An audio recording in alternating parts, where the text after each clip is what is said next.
Hello, I'm Mr. Eliason, and welcome to World History. Today we're going to discuss the rise of the United States and the growth of the United States into a world power that people have to actually care about.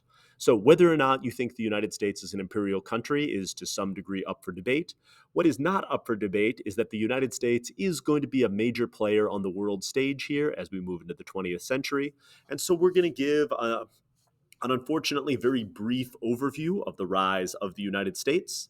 If you're more interested in this, I encourage you to take my AP US history class or watch the videos that are posted on my other playlists. And we'll tell this story in as much detail as we can, keeping in mind the time constraints we're under. So, here are our objectives for today. Let's take a moment and move on. The Mexican American War is a topic that we already to some degree discussed when we talked about the Mexican independence movement. It was fought over a dispute over the independence of the northern Mexican state of Tejas, which had been settled by Americans. These Americans had a dispute with the government of Santa Anna over issues of central control, slavery, and whether or not they were independent. They fought and won a war against Santa Anna, despite losing at the Alamo.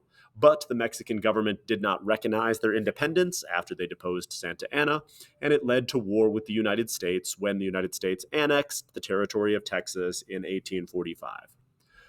The United States Army, because they were better armed, better equipped, and better supplied and better paid, defeated the much larger Mexican army in a series of battles across northern Mexico, and Winfield Scott launched a very successful amphibious landing at the port of Veracruz and took the Mexican capital in 1847. In general, the Mexican government was particularly ineffective at governing, which is one of the things that led to the United States taking over. Here's a Mexican opinion on the colonists of Texas.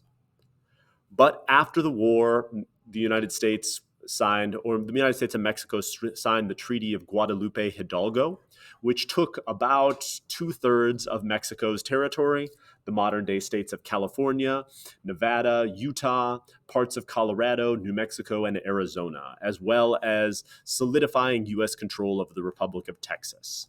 So now the United States has significantly more Western territory that they're going to move in and settle. Unfortunately for the United States, the issue of the expansion of slavery was reignited by this Western territory.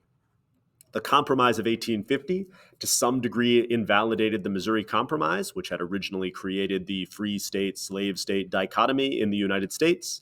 The Kansas-Nebraska Act opened up significantly more territory to slavery and led to significant violence. A stronger fugitive slave law convinced many Northerners that slavery was a moral evil and should be either eliminated or, at the very least, prohibited from spreading further. And all of these issues, as far about slavery and federal control, led to the American Civil War. Obviously, the American Civil War is enough for multiple lessons and a class all its own. So I'll just say briefly, the North's increasing economic power increased significantly larger population, larger amount of resources, were able to wear down the South. The South had better generals than the North, and the North struggled in the Virginia theater of the war. But in the western part of the war, the North and General Ulysses Grant eventually wore the South down until he was brought back to Virginia and launched a campaign of total war to force the South to surrender. The South was forced to surrender in 1865, acknowledging the end of slavery and the supremacy of the federal government. And the economic spending from this war kicked off an era in American history known as the Gilded Age. During this time period, railroads spanned across the country. Businesses grew through processes called horizontal and vertical integration. Companies built up and bought out their competitors in what's called horizontal integration. And in a process called vertical integration, businesses integrated their entire supply chain into their production process, streamlining productivity.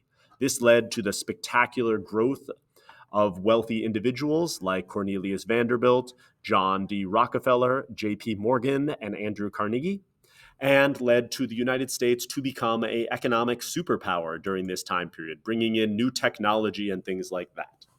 They also led to the settlement of the West, leading to the last round of conflicts with Native Americans. You had the Great Sioux War up in the north with Crazy Horse and Sitting Bull defeated by the federal government. In the south, Geronimo and his Apache warriors were eventually forced to surrender. In the central United States, you had chiefs like Red Cloud and Chief Joseph, who were eventually forced into submission. And the Cheyenne War broke the power of the Cheyenne Confederacy.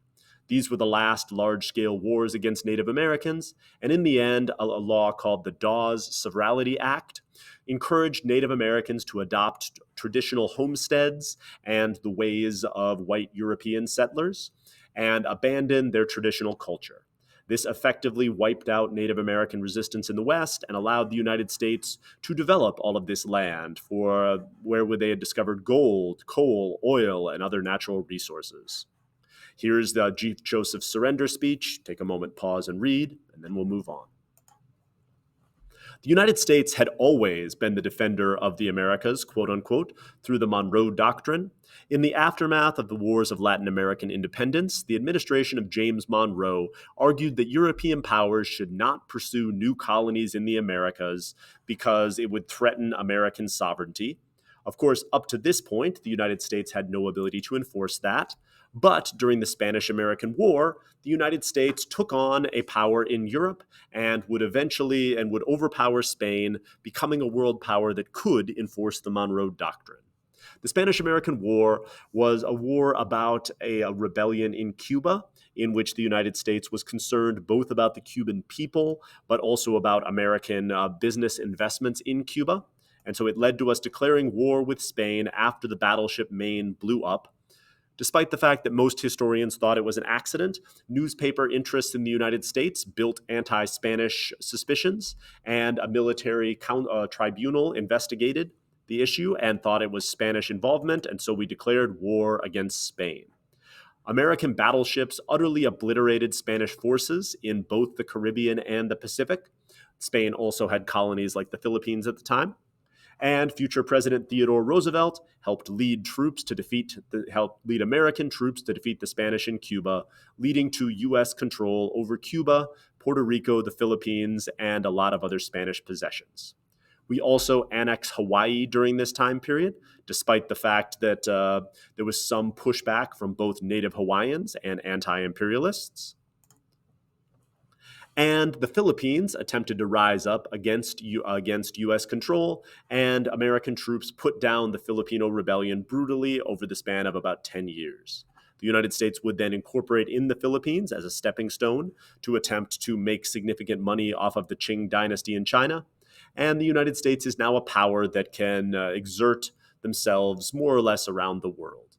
Here are some accounts of the Filipino War, which are spectacularly brutal, and really go against a lot of the American ideals that we were supposedly fighting for during this time.